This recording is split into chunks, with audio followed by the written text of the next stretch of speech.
Здравствуйте. Профсоюз Союз СССР приветствует вас в нашей студии. Программа «Разговор у камина».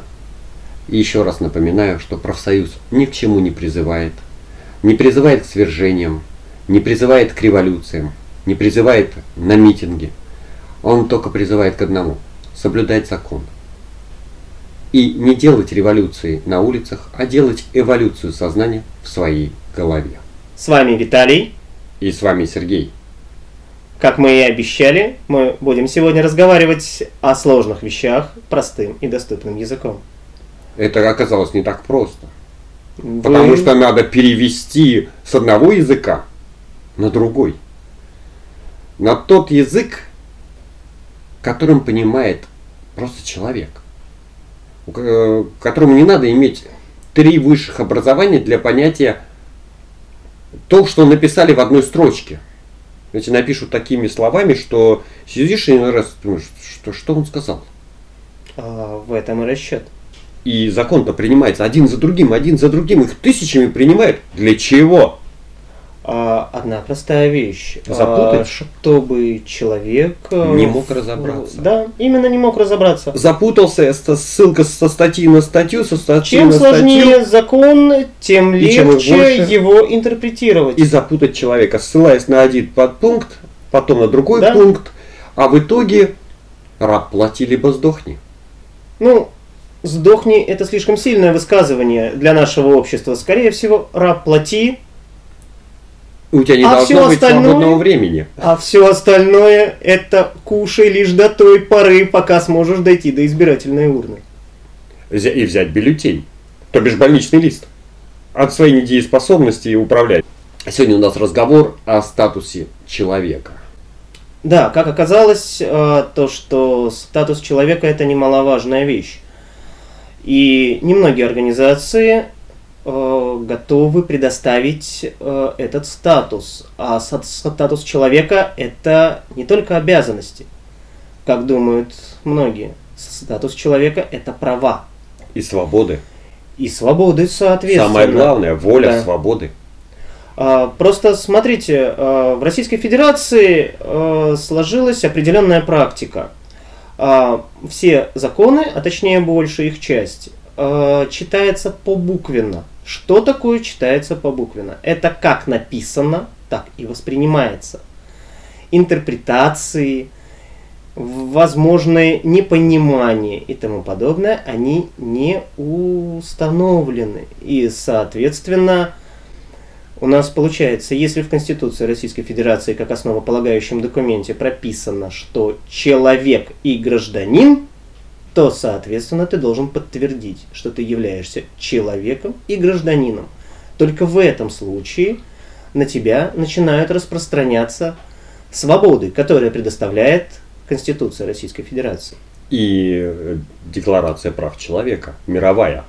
Мировая декларация прав человека в Российской Федерации разве учитывается?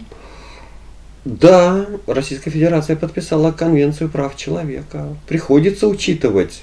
Не очень хотят, как я вижу, не очень хотят, то есть идет даже, пошло какое-то сопротивление тому, что мы вдруг человеком объявились, потому что мы же в МБТ, в Международное бюро труда и в Международное общество труда передали данный документ, который мы издали в официальной прессе по 15 статье Конституции, кстати, вот Российской Федерации, да, любой такой документ такого уровня, он должен быть опубликован для всеобщего ознакомления. И он вступил в юридическую силу, естественно. И это кому-то почему-то очень не нравится. Как это рабы вдруг стали человеком и не рабами. Я понимаю, что именно в этом причина небольшого такого, началось давление такого на профсоюз. Смотрите, Сергей, основополагающим даже не препоны, а нарушение уже сложившегося строя и взаимодействия с людьми. В данном случае даже, я бы сказал, не с людьми, а с народом. Потому что как индивидуумов нас уже давно не воспринимают. Нас воспринимают как сборище, толпу. Да, вы толпа. Вы не народ, вы даже не народ. Вот 17 декабря, ведь с чего это все началось, да? Началось с создания профсоюза, планомерного набирания мышечной массы профсоюзом, потому что мы пошли по совести, по чести, по сердцу. И вот в декабре подошел момент, когда мы объявились народом. И также издали, что мы суверенный многонациональный народ, а он, кстати, по Конституции Российской Федерации является единственным источником власти. И это тоже многим не понравилось. Давайте тогда начнем с одной простой вещи. Вы познакомитесь немножко со мной и какое отношение я имею к профсоюзу. Смотрите, в свое время у меня сложилась достаточно большая практика взаимодействия с нашим чиновническим аппаратом. По тем или иным причинам. Одно из тем, которое будет точно так же раскрыто, если вы проголосуете за данную тематику, я могу рассказать, каким образом, например, устроить ребенка в садик. Официально устроить ребенка в садик. То есть не занося, не крышуя и тому подобное. То есть именно официально, по закону. Спокойно. Абсолютно спокойно и, главное, в срок. Устроить ребенка в садик. Я думаю, что немногие получили такую преференцию. Но наш закон позволяет сделать и это.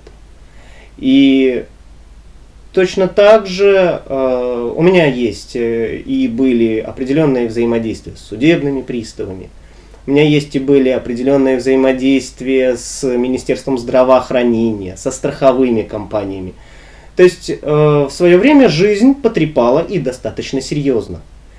И поймите одну простую вещь. В профсоюз я пришел тоже достаточно тернистым путем. Но основополагающим моментом это было признание профсоюзом статуса человека. Вы можете подумать, что все мы люди, все мы человеки. Но, к сожалению, когда наше государство и чиновничий аппарат читают закон побуквенно, и вы не можете предоставить документ, удостоверение, бумажку, без разницы о том, что вы человек или гражданин, то, соответственно, преференции, льготы, свободы, права не распространяются, как ни странно. Заявительная форма права. К сожалению, оно не только заявительное, но и ты еще должен доказать. То есть доказательная форма права, что ты имеешь на это право. И, к сожалению, ни одна организация в Российской Федерации, как ни странно, не взяла на себя ответственность, не взяла на себя обязательства, а также не дала эту преференцию людям. Своим членам даже вот эти организации не дали. Они даже народом их не называют. Просто члены. Самое забавное, что да. Но, понимаете, в современном обществе я не очень хочу быть членом. Я все-таки хочу быть участником. Участвовать во всем процессе. Кстати, либо, как минимум... член и участник по 123 статье части 6 ГК РФ. Это равнозначные понятия. Меня многие тут упрекали в том, что вот вы члены, а это участники, и понеслась. Это равнозначные понятия. Просто участник это все-таки от слова участие. Ты здесь и сейчас, ты находишься в действии. Ты приносишь пользу, ты созидаешь, ты участвуешь в этом во всем. А член, вы член партии? Да, да нет, я говорю, это ее мозг. Но давайте все-таки вернемся к нашему вопросу. То есть, почему все-таки я здесь? У меня сложился определенный опыт взаимодействия с чиновничьим аппаратом. И я, в принципе, готов поделиться с вами этим опытом. И не только я. То есть, я надеюсь, что Сергей будет приглашать сюда и других лиц, которые смогут поделиться с вами опытом, поделиться своими мыслями, а также идеями. И главное условие – это все-таки донесение информации абсолютно понятным и спокойным языком. А сейчас до свидания. Всех благ, счастья, добра, радости и самое главное – любви.